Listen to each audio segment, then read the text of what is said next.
Alexandre Dumas wrote the original romantic drama about celebrated 19th century actor Edmund Kean in 1836 for the equally celebrated Frédéric Lemaitre, who appeared as one of the characters in Les Enfants du Paradis, considered one of France's greatest films and a film I have long admired, in which he was played by Pierre Brasseur. When reviewed by Sartre in 1954, the part of Kean went to none other than the same Pierre Brasseur, a connection I found quite irresistible. I therefore managed to obtain the DVD of the 1987 production of Kean starring Jean-Paul Belmondo, and the comments that follow are based on that production. Perhaps as a result of its mixed authorship, Kean is a curious mixture of styles. It encompasses elements of biography, of sorts, drama, social commentary, philosophy and comedy, but really does justice to none of them, and can be quite contradictory. Based loosely on Kean's character rather than specific historical events, the play is at times a light-hearted look at Edmund Kean, as famous for his lifestyle as he was for his interpretation of Shakespearean roles, and his attitudes and thoughts as he faces various challenging situations. The plot allows for reflections on the nature of acting and its place in society and relationships through the dynamic and amusing, and at times contemplative, Kean, accompanied by other nicely observed characters. Containing elements of drama, comedy and tragedy, the play never settles into any particular mode, and at times switches uneasily from one to the other. However, in my opinion, its greatest strengths lie in its sharp and interesting observations concerning acting, social interaction and love.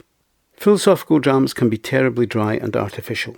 Here, a human element is lent to the philosophical passages, while the romantic drama is given added depth by the same philosophical reflections. Of course, the whole thing is carried by larger-than-life performances which add considerably to the interest. The main plot device turns around Kean's declaration of love for Elena, the wife of the Danish ambassador in London, and his attempts to consummate their relationship. This is complicated by the desire of the Prince of Wales to emulate Kean and replace him in Elena's affections. It is further complicated by the presence of Anna Danby, an ambitious young woman who wishes to develop a career on stage, as well as a relationship with Kean. At the start, a declaration of love for Elena is made by means of a letter read out for the audience. We are convinced of Kean's sincerity through the very words he has written, his delivery of these words, and Elena's response to them. We are later further convinced of his sincerity by Kean's reaction when the Prince of Wales tries to persuade Kean to give Elena up, first by trying to exercise his authority and then by trying to buy him off. It transpires, however, that the same letter has been used on a number of previous occasions in similar circumstances. The Prince of Wales even knows the wording by heart. This revelation immediately calls into question Kean's sincerity and recalls to mind comments he has previously addressed to the audience concerning situation fausse, and the fact that this is how he makes his living. Indeed, he has gone so far as to suggest that what is real is simply badly acted, implying from very early on in the play that acting belongs to a much bigger stage than that of the theatre. This is not to suggest that Kean is not serious in his pursuit of Elena. He is clearly genuinely taken with her, and she with him. She has attended several of his performances and has been touched by them, though it should be noted she is attracted to his performances, and is most taken with the famed thespian.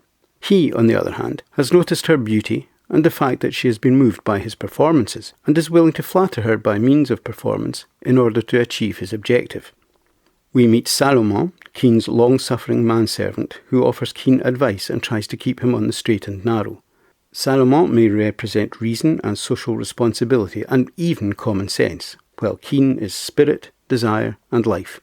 Kean appears uninterested in money and incurs debts with consummate ease, relying on Salomon to help him get through the practicalities of everyday life. Kean's purpose appears to be to enjoy life and, ironically, be himself. What matters most to him is acting, to the point where he appears to think of himself as some sort of priest or holy man, perhaps offering spiritual guidance in return for offerings, and yet denying the importance of payment, which he throws out of a window. Why does Salomon remain with him? Because he loves him. Like the Prince of Wales, perhaps Salomon admires Kean's spirit and finds him inspiring. The Prince of Wales appears to regard him as a sort of role model, taking into account Kean's taste in clothes, women, and perhaps even his general demeanour. Kean exudes cool, insouciance and control, and he is apparently unfettered by considerations of responsibility. Yet, in spite of his apparent control and insouciance, Kean needs to be loved. He feels the need to prove himself and to be appreciated, perhaps even to be given some kind of validation through the love of women. Two things seem to matter to him: acting and his reward in the form of love or adulation.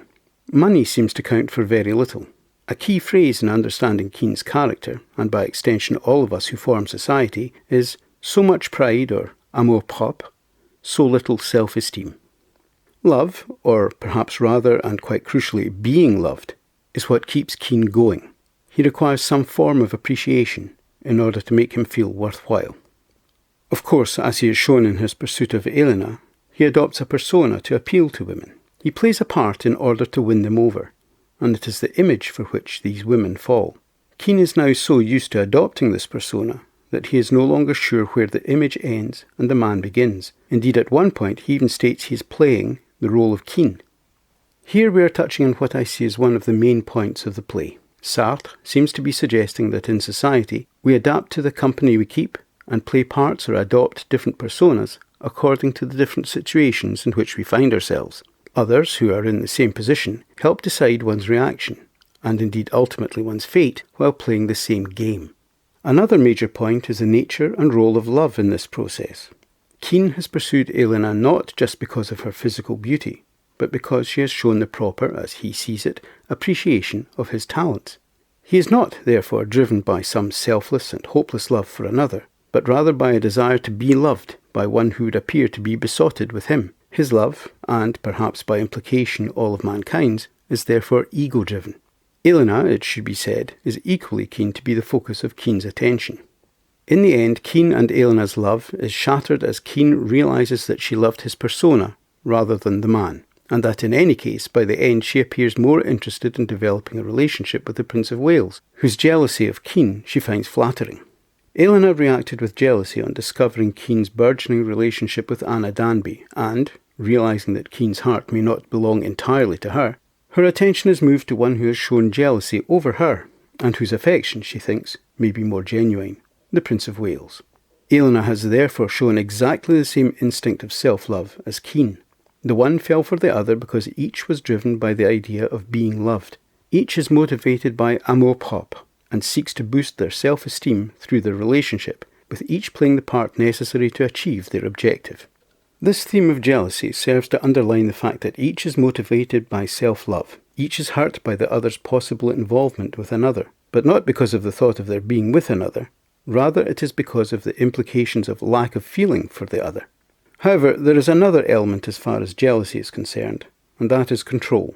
With entirely apt irony, Kean plays the final scenes of Othello in the presence of the Prince of Wales and Elena, who knowingly provokes immense jealousy in Kean by chatting to and flirting with the Prince of Wales. This prompts Kean to lose control of his performance and allows Kean the man to take over. At one point he discusses the situation with the audience and informs them that he, Kean, does not exist, only his performance exists. As an actor, Kean must have immense understanding of humanity and emotions. Not only does he use this understanding to portray characters on stage, he uses the same skills to manipulate situations in society. However, in order to achieve this objective, he must remain in control, judging what to say and how to say it in order to achieve the desired effect. Jealousy, however, interferes with this skill, as emotions are engaged and prevent the mind from judging the situation with clarity. In this situation of jealousy, Kean loses control. The I guiding the performance is lost as he reacts to his own emotions rather than manipulating those of others. He is no longer in control. Others are controlling him, prompting him to conclude that he does not exist. This episode allows him to see and understand his own feelings and those of Elena with greater clarity, and so he breaks with Elena to pursue a relationship with Anna Danby. Rather amusingly, when asked by the Prince of Wales if he is not heartbroken over this affair, Kean replies his heart is not even cracked, upon which the Prince of Wales then wonders what he will do with Elena, since his own interest has waned upon hearing that Kean has lost interest.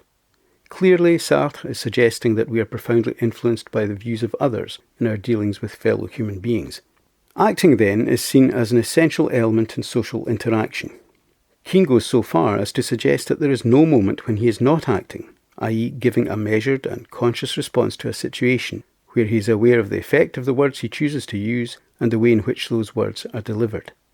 The full title of the play is Kean or Disorder and Genius. I wonder if real life is seen as disorder, where emotions and desires may impede or infringe upon the actor-player, or where others may exercise a degree of control over the player, perhaps simply by virtue of the fact of being there. Kean feels most at home when acting, and therefore when he is on stage. If real life is disorder, where authority and control cannot be guaranteed, is the stage where Kean can display his genius by exercising complete control and causing the audience to feel what he wishes them to feel. By extension, it could be argued that if a play is well written, it is the reality, presenting distilled truths about life, while life is the rehearsal during which we practice and try to attain elements of truth. My thanks for taking the time to watch this video. I hope you found it of some value.